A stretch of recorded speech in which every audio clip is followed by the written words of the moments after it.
آج کل کام کاج کا جو ماحول ہے اس میں ہر طرف سے ایک ہی آواز آتی ہے، زیادہ پروڈکٹیو بنو، زیادہ کام کرو اور زیادہ سے زیادہ حاصل کرو۔ یہ ایک ایسی دوڑ ہے جس کا جیسے کوئی اختتام ہی نہیں۔ اور ہمیں بچپن سے یہی سکھایا جاتا ہے نا، کہ ٹال مٹول یا جسے ہم سستی کہتے ہیں وہ ہمارا سب سے بڑا دشمن ہے۔ یہ ایک ایسی چیز ہے جس سے ہر حال میں لڑنا ہے۔ اور اس لڑائی میں کامیابی کا صرف ایک ہی معیار ہے، پروڈکٹیوٹی، یعنی کون کتنا زیادہ کام کرتا ہے۔ اسی کو قابلیت اور کامیابی کی نشانی سمجھا جاتا ہے۔ لیکن کیا ہو اگر میں یہ کہوں کہ اس مسئلے کا حل خود سستی میں ہی چھپا ہے؟ سننے میں یہ بات بہت ہی عجیب اور الٹی لگتی ہے، لیکن چلیں آج اسی دلچسپ خیال کو سمجھنے کی کوشش کرتے ہیں۔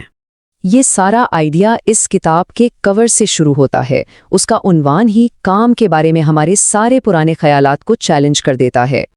تو آئیے ذرا اس تضاد کو گہرائی سے دیکھتے ہیں اور سمجھتے ہیں کہ اس میں ایسا کیا خاص ہے جو اتنا متضاد لگ رہا ہے۔ سب سے پہلے تو اس کا ٹائٹل ہی دیکھیں، سستی کا فن۔ یہ دونوں الفاظ ایک ساتھ کچھ جچتے نہیں ہے نا؟ بھائی سستی تو ایک بری عادت سمجھی جاتی ہے، وہ ایک فن کیسے ہو سکتی ہے؟ اور پھر ذرا اس کا سب ٹائٹل پڑھیں، یہ تو ٹائٹل سے بالکل ہی الٹ بات کر رہا ہے کہ سستی کا فن سیکھ کر آپ ٹال مٹول پر قابو پا لیں گے اور اپنی پروڈکٹیوٹی بڑھا لیں گے۔ یہ تو ایک پہیلی لگتی ہے۔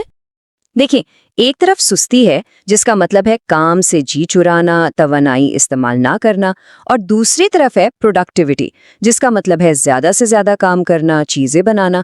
یہ تو دو بالکل الگ، ایک دوسرے کے مخالف راستے ہیں۔ تو اصل سوال تو یہی پیدا ہوتا ہے کہ دو ایسی چیزیں جو ایک دوسرے کی ضد ہوں، وہ ایک ہی آئیڈیا کا حصہ کیسے بن سکتی ہیں؟ یہ کیسے ممکن ہے کہ سستی ہی پروڈکٹیوٹی بڑھانے کا ذریعہ بن جائے؟ اس پہیلی کو سلجھانے کا ایک ہی طریقہ ہے، ہمیں سستی کو دیکھنے کا اپنا نظریہ بدلنا ہوگا۔ اس لفظ کو ایک بالکل نئی تعریف دینی ہوگی۔ اور یہیں پر ایک بہت ہی دلچسپ تصور سامنے آتا ہے جسے ہم اسٹریٹیجک سستی کہہ سکتے ہیں۔ یہ وہ والی سستی نہیں ہے جس کا مطلب کاہلی ہے، بلکہ یہ ایک سوچی سمجھی حکمت عملی ہے۔ اس کا مقصد ہے کہ اپنی توانائی کو فضول کاموں میں ضائع کرنے کے بجائے صرف ان کاموں کے لیے بچا کر رکھا جائے جو واقعی اہم ہیں۔ چلیں اسے تھوڑا اور آسان کرتے ہیں۔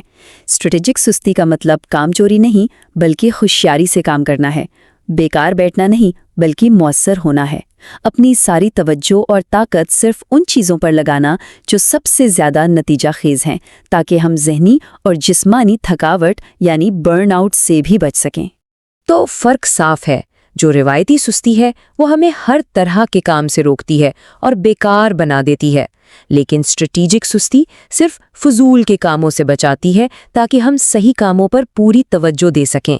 اس طرح یہ پروڈکٹیوٹی کی دشمن نہیں بلکہ اس کو حاصل کرنے کا ایک زبردست ذریعہ بن جاتی ہے۔ اچھا، یہ سب باتیں تو بہت اچھی لگ رہی ہیں، لیکن سوال یہ ہے کہ اس فن کو اپنی زندگی میں لایا کیسے جائے، اس پر عمل کیسے ہو؟ اس کا طریقہ بہت سیدھا ہے، صرف 3 قدم ہیں۔ پہلا، پہچانے کہ کون سے کام واقعی سب سے زیادہ ضروری ہیں۔ دوسرا، جو بھی کام غیر ضروری ہے اسے اپنی لسٹ سے نکال دیں۔ اور تیسرا اور سب سے اہم، اپنی توانائی کو ریچارج کرنے کے لیے جان بوجھ کر آرام کے لیے وقت نکالیں۔ اگر اس پورے فلسفے کو ایک لائن میں سمجھنا ہو تو وہ یہ ہے، سب سے زیادہ نتائج حاصل کرنے کے لیے سب سے آسان راستہ تلاش کرنا، یعنی کم سے کم محنت میں زیادہ سے زیادہ فائدہ۔ اور یہاں آ کر ہمیں اس تجزیے کی سب سے بڑی اور اہم بات سمجھ آتی ہے۔ پروڈکٹیوٹی کا اصل دشمن سستی نہیں ہے، بلکہ وہ محنت ہے جو فضول میں کی جائے، جس کا کوئی نتیجہ نہ نکلے۔ تو آخر میں یہ سوال سوچنے کے لیے ہے، اگر اس اسٹریٹجک سستی کے فن میں مہارت حاصل کر لی جائے تو پھر کوئی اپنی زندگی اور اپنے کام میں کیا کچھ حاصل نہیں کر سکتا۔